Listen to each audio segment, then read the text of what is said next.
A paz do Senhor varão, a paz do Senhor varoa. Eu sou o pastor Fábio Santos, estou aqui nessa feita no nosso canal Podcast do Fabinho. Eu quero, neste vídeo especificamente, tratar com você sobre um assunto muito importante que eu venho pregando em algumas igrejas nas últimas semanas e é algo que o Senhor tem colocado muito ao meu coração e me impulsionou a estar trazendo esse tema para um vídeo e debater com você, conversar com você. Já quero pedir para que você deixe o seu like, o seu comentário, se inscreva no nosso canal, assine a notificação, ou melhor, do sininho, porque todas as vezes em que a gente lançar um vídeo novo aqui no YouTube, o YouTube vai avisar você que há um vídeo novo no podcast do Fabinho e com certeza absoluta você será ricamente abençoado, lógico, através da palavra de Deus. A gente está passando por um momento no nosso canal onde tivemos algumas paradas, algumas coisas que não foram da maneira em que a gente se propôs ou que a gente imaginou que seria, mas Deus sabe todas as coisas e tem nos conduzido a fazer da maneira que estamos fazendo agora. É bem verdade que para alguns dos que nos assistem causará uma estranheza, para outros uma comodidade, para outros uma reflexão, para outros uma revelação, enfim, cada um terá o seu sentimento e a sua forma de estar com a gente aqui no canal. Dito isto, eu quero entrar com você na palavra do Senhor. Existe algo muito importante que nós vivemos nos nossos dias e que tem sido, infelizmente, algo que está faltando para toda uma sociedade. Vejamos que, por exemplo, estamos tendo essa guerra em Israel, anteriormente, que ainda está em curso a guerra entre a Ucrânia e a Rússia. Na verdade, a Rússia foi quem guerreou, quem atacou a Ucrânia, e a Ucrânia, no seu direito de defesa, vai ali se desvencilhando, vai tentando fazer da sua melhor maneira, mas a bem da verdade é que algo que Jesus fez nos seus dias está faltando e muito nos dias de hoje. Observa comigo só uma coisa. A Bíblia nos conta que Jesus ele fez todos aqueles milagres que você possa imaginar, que seja de algo terreno, que seja de algo natural na vida dos seres humanos, Jesus fez. Conta comigo. Ele transformou a água em vinho. Foi um milagre, a Bíblia relata que foi o primeiro milagre feito por Jesus na Bíblia, num casamento de um dos seus primos ali em Caná, na Galileia. Ele foi convidado ali pelos noivos, junto com sua mãe, e levou com ele os seus discípulos. Uma vez que Jesus estava ali, naquele casamento, acabou o vinho e a mãe dele chegou para ele, a Maria, e disse: filho, olha só, acabou o vinho e os noivos não têm mais o que fazer. E ele começou a debater com a mãe dele até que ele mandou buscar as águas, colocar numa talha, e você conhece a história, e ele transformou a água em vinho. Há muitas direções de ministrações, de pregações que levam essa situação do vinho para falar do casamento, para falar da alegria, para falar de uma segunda alegria com o Espírito Santo, enfim, não é esse o mérito do que eu quero trazer neste vídeo. O que eu quero trazer é simplesmente assim: Jesus ele transformou a água em vinho, ele curou leprosos, ele impôs as mãos sobre leprosos, e com um detalhe muito grande no livro de Marcos, quando ele encontrou com um leproso vindo do monte, esse leproso que ele tocou e perguntando a Jesus para ele: o que queres que eu te faça? Quero ser limpo. Então Jesus tocou no leproso, e naqueles tempos não se podia tocar no leproso, mas Jesus quebrou tudo isso em prol de uma cura, em prol de uma bênção, e ainda assim ele fez uma bem-aventurança, algo bom para a vida daquela pessoa, o curando. Jesus curou outras 10 leprosos, tanto que tem aquela história que 9 foram e só um voltou para agradecer. Jesus, ele fez o paralítico andar, ou seja, ele curou pessoas de paralisia. Por exemplo, aquele homem no livro de João que estava no tanque de Betesda, e entre outros, ele curou muitas pessoas de uma cegueira física, como, por exemplo, o cego de Jericó, que é um dos mais famosos, aquele cego de nascença que os discípulos perguntaram para ele, pai, ou melhor, Jesus, quem é que pecou para que esse rapaz tivesse nascesse dessa maneira? Seus pais pecaram? Jesus, não, de forma alguma. Ele nasceu assim para que nele se manifestasse a glória do Senhor. Jesus, ele curou a febre, uma simples febre ou uma grande febre da sogra de Pedro, e é uma cura. Jesus, ele ressuscitou pessoas como a filha de Jairo, como ele ressuscitou a Lázaro. Jesus, ele fez muitas outras curas, como por exemplo, ele apaziguou a tempestade com os discípulos ali naquele barco. E uma das coisas mais magníficas que eu vi Jesus fazendo na Bíblia foi quando ele liberou uma palavra à distância para o servo daquele centurião, e foi algo sobrenatural e lindo de ver alguém ser curado através de uma palavra. Como se eu estivesse aqui na minha casa falando, te libero uma palavra e a cura e a provisão chega na sua casa pela força do poder da palavra do Senhor. Jesus lavou os pés dos discípulos, e nessa passagem há muitos ensinamentos para nós, e você já leu, e você que sabe sobre isso, em João capítulo de número 13. Jesus, ele fez indagações, ele curou pessoas na sinagoga, ele curou no sábado, ele peitou, ele enfrentou ali os religiosos. Tudo isso Jesus fez em 3 anos e 6 meses de ministério. Mas na crucificação, no momento em que ele era crucificado, ele fez algo que chocou o mundo, que infelizmente é o que eu estou querendo trazer para nós neste vídeo. Poucas pessoas têm feito o que Jesus fez naquele dia. Porque todos esses milagres que eu citei aqui para você que Jesus fez, a Bíblia conta que o próprio Jesus disse que se você crer nele, você vai fazer as obras que ele fez e ainda maiores. E eu conheço pessoas, e eu também tive experiências de orar por pessoas em cadeiras de roda, de muleta, e elas andarem, pessoas com estado terminal de câncer e elas serem curadas, pessoas com AIDS, com HIV serem curadas, pessoas serem libertas. Jesus libertou pessoas de demônios. Todas essas maravilhas a gente vê, graças a Deus, aos montes, espalhada por aí e na história da igreja, passada e atual. Mas, na sua crucificação, quando ali ele era humilhado pelos soldados, quando ali ele era ridicularizado, ele era cuspido na cara, quando ali ele era levado a um caminho sem volta, ele fez um dos atos que muito me deixa feliz, embora para os nossos dias muito difícil.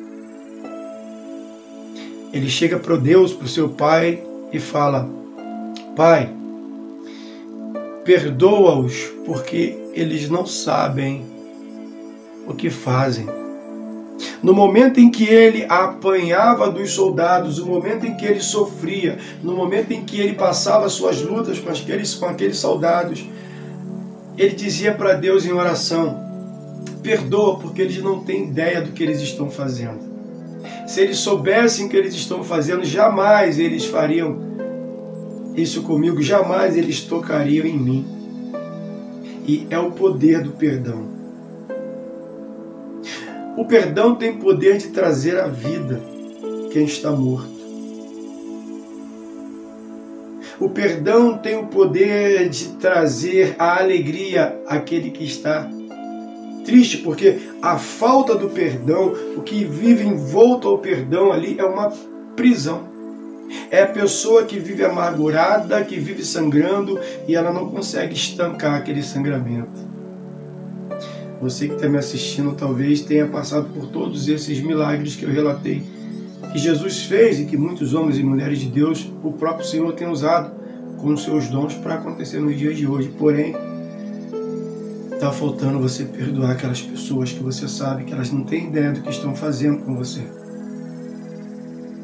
Você precisa perdoar aquela pessoa que se levantou e está falando de você no teu trabalho, na sua família, na sua escola, na faculdade, na sua vizinhança. Você precisa perdoar aquela pessoa que te molestou quando você era bem jovem, bem criança. Você precisa perdoar aquele marido que te traiu e que foi embora com uma outra pessoa, ou que voltou para casa e sem você saber, daqui a pouco você descobriu que ele deixou um filho em uma outra pessoa. Você precisa liberar o perdão, perdoar aquela mulher que te traiu com o teu próprio amigo, com o teu sócio. Você precisa perdoar a si mesmo por ter tentado ou pensado em tirar a sua própria vida. Jesus, quando tem aquele ato ali de perdoar, ele mostra para nós que existe um valor imensurável no ato do perdão. Porque quando a gente começa a viver o perdão, começa a entender o perdão, eu não posso lhe perdoar acreditando que com o meu perdão irá haver mudança na sua vida. Não, o perdão não é para isso. O perdão é para que eu me libere de uma dor que me causa constrangimento, aflições, angústias. Porque todas as vezes em que eu encontro o agressor, eu vou me lembrar da agressão. E quando eu me lembro da agressão, eu me lembro do que aconteceu e a dor vem automática. Mas na verdade, o perdão, ele é a cicatriz. Eu tenho algumas cicatrizes na mão, no corpo, nas pernas, por quedas de bicicleta, jogando futebol, treinando jiu-jitsu, trabalhando na construção civil. E sempre que eu olho para algumas dessas cicatrizes, eu me lembro do dia em que eu sangrei, que eu senti dor, que eu mal dormi, que eu tomei remédio, que eu tomei bezetacil. Eu me lembro do momento, mas a verdade é que eu só tenho a lembrança, eu não tenho o sentimento da dor. Ainda que aquele sentimento me possa fazer lembrar de um momento em que foi triste na minha vida, mas automaticamente eu me desvencilho do meu pensamento naquela cicatriz e foco no que eu tenho que fazer hoje e absolutamente eu me esqueço do que aconteceu e sigo para o alvo. E é isso que você precisa e deve fazer nesses dias. Ir para o alvo. Perdoar os que te causaram mal. Não esperando que eles mudem, mas que você tenha vida eterna, tenha uma vida plena, como Jesus disse, tenha vida em abundância. Eu vou contar uma história rapidamente de um livro que eu li há quase 30 anos atrás, de um evangelista argentino chamado Carlos Anacondia. E no seu livro ele conta a história que ele era um camarada muito usado em curas miraculosas, ele fazia grandes congressos, grandes eventos em estádios, e ele foi para o interior da Argentina, no estádio, para fazer um evento de 3 dias, e nesses 3 dias, cego voltou a enxergar, paralítico andou, uma série de coisas extraordinárias aconteceram. E uma família tinha a sua mãe em estado terminal de câncer, e no final de um dos cultos chegaram para ele lá no camarim e falaram: pastor, a minha mãe está nessa situação, não pôde vir, mas a gente gostaria que o senhor fosse lá em casa orar por ela, porque a gente acredita que se o senhor for lá e orar, a mamãe vai ser curada. Ele, pois bem, terminado ali o seu evento, ele foi na casa dessa família orar com essa irmã. Chegando lá, a senhora, no estado terminal de câncer, com a vida acabada, vai morrer, não vai aguentar muito tempo.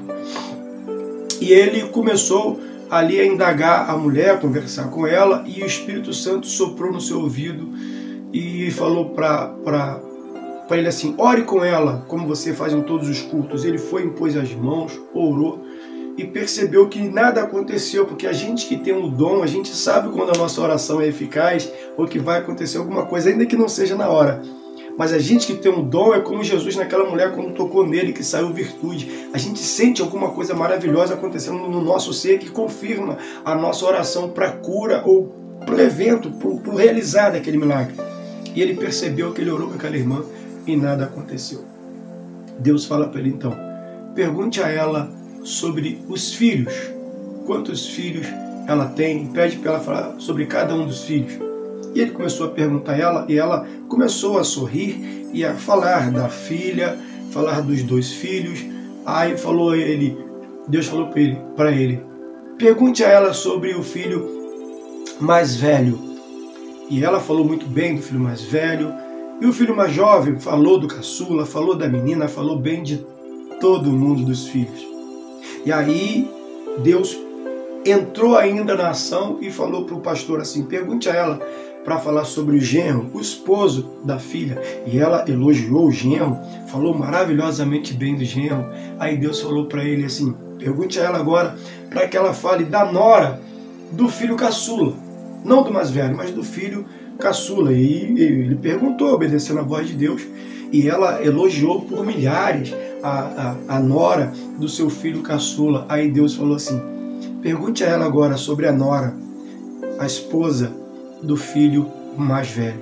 E quando ele perguntou para que ela falasse, diz ele no seu livro que ela se fechou, mudou o semblante, já mostrou uma aparência de amargura, baixou a cabeça e não falou mais nada. E ele entendeu por que a oração dele não aconteceu na vida daquela irmã e por que ela não estava sendo curada. E ele começou a conversar com ela e perguntou o que foi que essa moça fez. E ela chorando disse, ela não me fez nada. Ela só me tirou o maior tesouro da minha vida, que foi a atenção do meu filho, que era o homem da casa. Ela tirou meu filho de perto de mim e eu não a perdoo por isso. Pelo filho ter casado, ela passou a nutrir um ódio, uma raiva sobre a nora, culpando a nora do filho ter ido embora de casa. Olha que coisa. E com isso, ela começou a adoecer e aconteceu o que a gente chama de, os psicólogos chamam de doença psicossomática, onde a pessoa passa a ter um câncer, passa a ter um mal, por guardar algo no seu coração e não colocar para fora. E essa mulher começou a sofrer por demais. Começou a sofrer por demais. E ele começou a tocar na ferida, ensinando para ela o que era liberar perdão, falou da cicatriz, falou de várias situações para que ela perdoasse a nora. E ela entendeu. Ele chamou os filhos, chamou os genros, as noras, e ela perdoou a moça. E ele fez a oração e foi embora para casa. 3 dias depois, ele recebe uma ligação e na verdade, recebeu uma carta. Porque da história do livro não é ligação. Era uma carta que ele havia recebido com uns dias depois, que a carta sempre demorou um tempo para chegar, não é essa rapidez de hoje. E quando chegou uma carta, a filha dessa moça, agradecendo a ele, fala, pastor, a minha mãe ficou curada. O senhor acredita que naquele dia que a gente orou, que o senhor orou com ela, que reuniu todos nós, ela passou o dia, passou a noite, no outro dia de manhã, ela acordou como ela sempre fazia antes, às 5 horas da manhã, e estava varrendo o quintal, com a saúde intacta, firme e forte. A gente ouviu de manhã cedo um barulho de vassoura e pensamos, não pode ser mamãe. Quando a gente levantou para ver, era ela assim, feliz da vida, tinha colocado o café para fazer, chamou a minha cunhada para tomar café, se abraçaram, lavaram roupa, lavaram louça e estamos felizes. Nós queremos agradecer ao Senhor, porque Ele entendeu que o que faltava para aquela moça ser curada era o perdão. O que está faltando para que você seja pleno e seja curado? O que está faltando para você alcançar a maravilhosa graça do nosso Deus? Pense nisso e perdoa, porque eles não sabem o que fazem. E Deus te abençoe. E até o próximo vídeo. Em nome de Jesus.